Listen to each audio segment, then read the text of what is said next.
રહ્યા છો AB48 news. નજર કરીએ આજના મુખ્ય સમાચારો પર।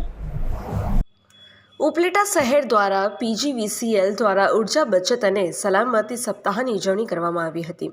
ઉપલેટા PGVCLના ડેપ્યુટી એન્જિનિયરિંગ SV પાથટાળની આગેવાનીમાં ઉજવણી કરવામાં આવી હતી। આમ જનતા અને ગ્રાહકોમાં ઉર્જા બચત અને સલામતીની જાગૃતતા આવે તે માટે સ્થાનિક PGVCL દ્વારા આયોજન કરવામાં આવ્યું હતું। ખાસ કરીને વિદ્યાર્થીઓ દ્વારા વાલીમાં જાગૃતતા આવે તે માટે શહેરની 2 સ્કૂલમાં ઉર્જા બચત અને સલામતી અંગેની ચિત્ર અને નિબંધ સ્પર્ધા યોજવામાં આવી હતી।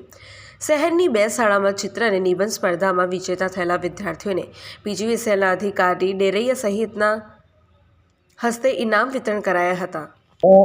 જુનિયર એન્જિનિયર HN ડેરૈયા છેલ્લા 1 વર્ષથી ઉપલેટા શહેર પેટા વિભાગીય કચેરીમાં ફરજ બજાવું છું અને આ વીક દરમિયાન અમારે વીજ સલામતીના ઉજવણીના ભાગરૂપે અમે આજ રોજ કિલ્લોલ સ્કૂલની અંદર ઉપસ્થિત થયા છીએ અને બાળકોની અંદર સલામતી આવે એના ભાગરૂપે અમે આજે ઇનામ વિતરણ ચિત્ર સ્પર્ધા તથા નિબંધ સ્પર્ધા માટે કરેલ છે અને બાળકો તથા લોકોમાં જાગૃતિ આવે વીજ સલામતી માટે એટલા માટે અમે આજ રોજ અહીંયા ઉપસ્થિત થયેલ।